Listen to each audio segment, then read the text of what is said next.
Okay. అసలు మీ ఇద్దరి మధ్య సారీ మళ్ళీ మళ్ళీ మళ్ళీ అడుగుతున్నా అనుకోకపోతే, మీ ఇద్దరి మధ్య అసలు ప్రేమ ఎలా స్టార్ట్ అయింది? ఈ ప్రేమ కాస్త స్త్రీ ప్రేమగా ఎలా మారింది? తర్వాత ఆ ప్రేమ బ్రేక్ అయ్యి తర్వాత చాలా మీరు డిప్రెషన్‌లోకి వెళ్ళిపోవటం, చాలా బాధపడటం ఇవన్నీ కూడా మేము విన్నాము. వాటి గురించి కొంచెం క్లియర్‌గా ఎక్స్‌ప్లెయిన్ చేయండి. ఎందుకంటే అవి జరిగినాయి నేను చెప్పలేను, కానీ చెప్పేంత వరకు చెప్తాను. కొంతవరకు ఎంత? ఓకే. అయితే నేను బిఫోర్ మారకముందు అబ్బాయిలా ఉన్నప్పుడు క్రష్గా ఓ అబ్బాయితో ఉండే ఆయనతో గొడవ పక్కకు వచ్చేసాను. మళ్ళీ మారినాక కమ్యూనిటీలో కూడా ఒక అబ్బాయితోని లివింగ్లో ఉండే, తనతో కూడా చిన్న ప్రాబ్లమ్స్. ఎందుకంటే ట్రాన్స్జెండర్ అని చెప్పేసి ప్రేమ పెళ్ళి సుఖము డబ్బుల పేరుతో వేధిస్తారు, అవసరానికి ఉంటారు. సొసైటీ రియలైజ్ చేసి, పేరెంట్స్ రియలైజ్ చేసి, వాళ్ళు రియలైజేషన్ అయిన తర్వాత చీట్ చేసి పక్కకి వెళ్ళిపోతారు. అట్లా నేను రియలైజ్ అయ్యి సైలెంట్గా ఉన్నాను. నేను వ్యవసాయం చేస్తున్న క్రమంలో తను మా రిలేటివ్స్ అనమాట, కొంచెం పరిచయం అయింది. అట్లనే తను అనుకున్నది వేరు, నేను అనుకున్నది వేరు, మా మధ్యలో జరిగింది వేరు, సొసైటీ ఎక్స్పెక్ట్ చేసింది వేరు. అన్నీ ఆపోజిట్గా అయ్యి నేను ఇక్కడ ఇవాళ ముందు ఉన్నాను. కాకపోతే చాలా ఫేస్ చేశాను. ఎందుకంటే ప్రేమించడం వేరు, పెళ్ళికి మూవ్ అవ్వడం వేరు, పెళ్లి పీటలు ఎక్కడం వేరు, పెళ్లి చేసుకోవడం వేరు. అదే ట్రాన్స్జెండర్ ఉమెన్గా మారి సొసైటీలో అబ్బాయితో లవ్ చేసి పెళ్లి చేసుకొని చాలా ప్రాబ్లమ్స్ ఎదుర్కొన్నాను. పెళ్లి విషయంలో ఫ్యామిలీ నుంచి, సొసైటీ నుంచి, డిపార్ట్మెంట్ నుంచి ఎన్నో ఇబ్బందులు వచ్చినాయి. వాళ్ళ నుంచి ప్రేమ పేరుతో, పెళ్లి పేరుతో నన్ను మానసికంగా అట్లా చాలా ఇబ్బంది పెట్టినారు. ఎన్ని ఇబ్బందులు ఉన్నా నేను వ్యవసాయము, స్టడీ, నా హార్డ్ వర్క్ మర్చిపోలేదు. చాలా నాకు సూసైడ్ టెండెన్సీ కూడా వచ్చినా కూడా నేను ఇంత సక్సెస్ అయ్యి ఒక ప్రాబ్లం వల్ల నేను తలొగ్గను, పోరాడుతూ అయినా ఓడిపోతాను తప్ప నేను ఓడిపోను అన్న ఉద్దేశంతో చాలా వెయిట్ గెయిన్ ఉండేది. నేను సర్జరీస్ అవ్వడము, హార్మోన్స్ అవ్వడం వల్ల 96 ఉండేది. నేను వ్యవసాయం చేస్తూ 60 kgsకి వచ్చి జాబ్కి ఫిట్ అయ్యి ప్రజెంట్ హ్యాపీగా సెలెక్ట్ అయ్యి ఫ్యామిలీ నుంచి, సొసైటీ నుంచి, విలేజ్ నుంచి, హైదరాబాద్ సిటీ నుంచి, సోషల్ మీడియా నుంచి, గవర్నమెంట్ నుంచి, డిపార్ట్మెంట్ నుంచి మంచి రెస్పెక్ట్ ఉంది. దీన్నే కంటిన్యూ చేస్తూ ఇంకా ఉన్నత చదువులు చదువుకుంటూ ఇంకో ఉన్నత స్థానానికి ఎదగడానికి నా వంతు ప్రయత్నం చేస్తాను. అందరి ఆశీస్సులు కావాలి.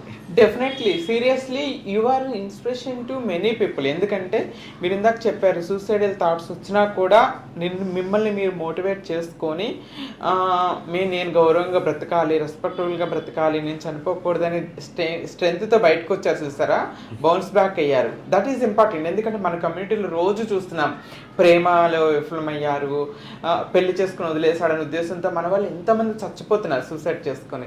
ప్రాణం, లైఫ్ అనేది చాలా ప్రీసియస్.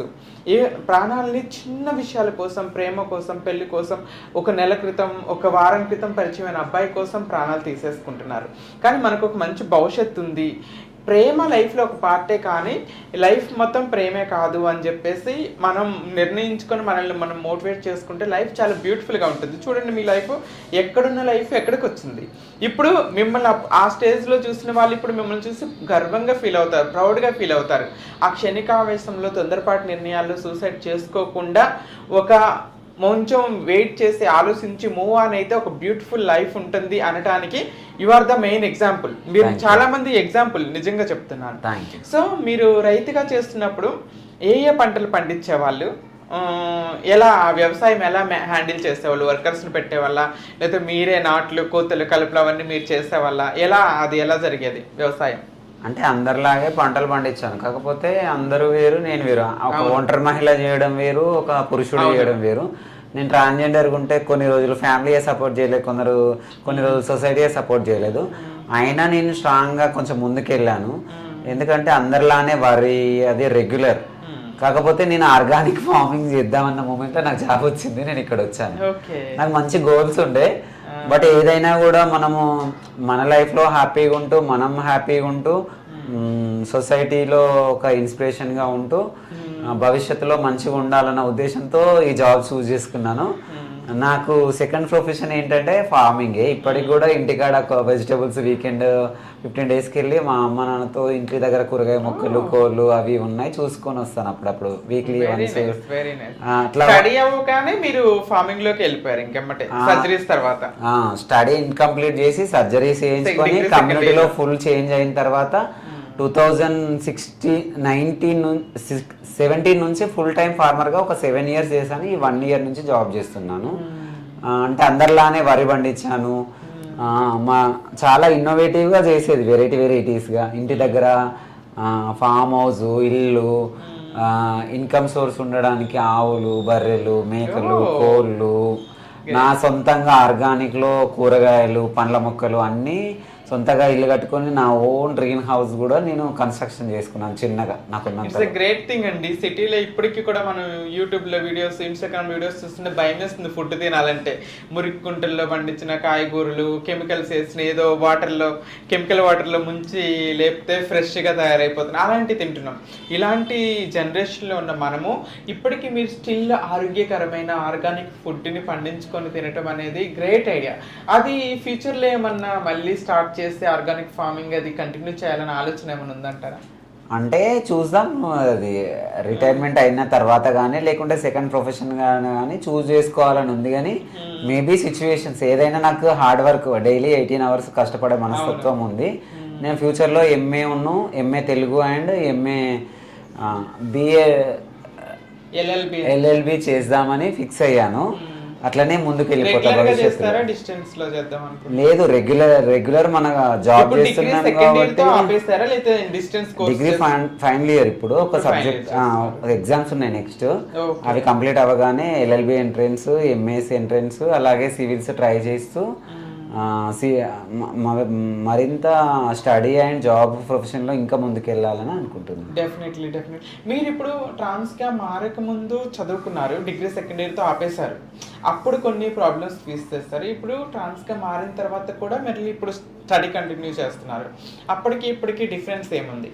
అప్పుడు ఎలాంటి సిచ్యువేషన్స్ ఫేస్ చేస్తారు, ఇప్పుడు ఎలాంటి సిచ్యువేషన్స్ ఫేస్ చేస్తున్నారు? అప్పుడు జగిత్యాల్లో ఎన్ఎస్వి కాలేజీలో బీఎస్సీ బీజెడ్సీ చేసేది. అంటే ఇష్టమే, కాకపోతే ఏంటంటే చిన్నప్పటి నుంచి హార్మోన్స్ అప్ అండ్ డౌన్స్ అవ్వడము, సరిగా కాన్సన్ట్రేషన్ చేయకపోవడము. అయినా నేను ముందున్నాను, ఓకే. కానీ అప్పుడు ఉన్న సిచ్యువేషన్ వేరు. అంతా ఇప్పుడు టెక్నాలజీ అప్పుడు అంతా లేదు. స్లైడ్ ఫోన్స్ ఉండేటి, ఇంత 4Gలు 5Gలు టచ్ ఫోన్లు రాలేదు.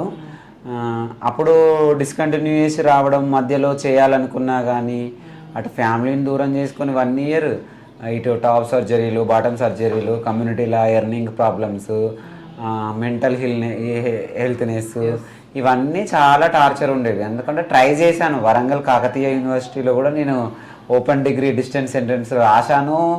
కాకపోతే అదర్స్ ఆప్షన్ ఉండకపోయేది. ట్రై చేద్దాం అనుకున్న క్రమంలో ఇంటికి వచ్చేసాను. ఇంటికి వచ్చిన తర్వాత అప్పుడు 2019 ఆర్టికల్ ప్రకారం ట్రాన్స్జెండర్ ఆప్షన్ వచ్చింది. మళ్ళీ ఎంబడే జగిత్యాల అంబేద్కర్ ఓపెన్ యూనివర్సిటీలో కట్టేసి చేస్తున్నాను. Very nice, all the very best. Next exams ఉన్నాయి అన్నారు కదా, బాగా థ్యాంక్ యూ. మీరు అనుకున్నట్టుగా ఎల్ఎల్బి, ఎంఎస్సి అన్నీ చేయాలని కోరుకుంటున్నాను. ఎందుకంటే ఎడ్యుకేషన్ అనేది మనకు చాలా, ఎంత చదువుకున్నా కూడా మనకు నాలెడ్జ్ గెయిన్ అవుతుందే కానీ దానివల్ల నష్టం అయితే ఉండదు. So all the very best. తర్వాత పోతే ఇప్పుడు ప్రజెంట్ జనరేషన్లో మన కమ్యూనిటీ వాళ్ళకి మీరేమైనా అడ్వైజ్ ఇవ్వాలంటే ఏం అడ్వైజ్ ఇస్తారు? ఇప్పుడున్న కమ్యూనిటీ అంటే మేము వచ్చే వరకు ఉన్న కమ్యూనిటీ పరిస్థితులు వేరు, మేము వచ్చిన తర్వాత ఉన్న కమ్యూనిటీ పరిస్థితులు వేరు, ఇప్పటి కమ్యూనిటీ పరిస్థితులు వేరు.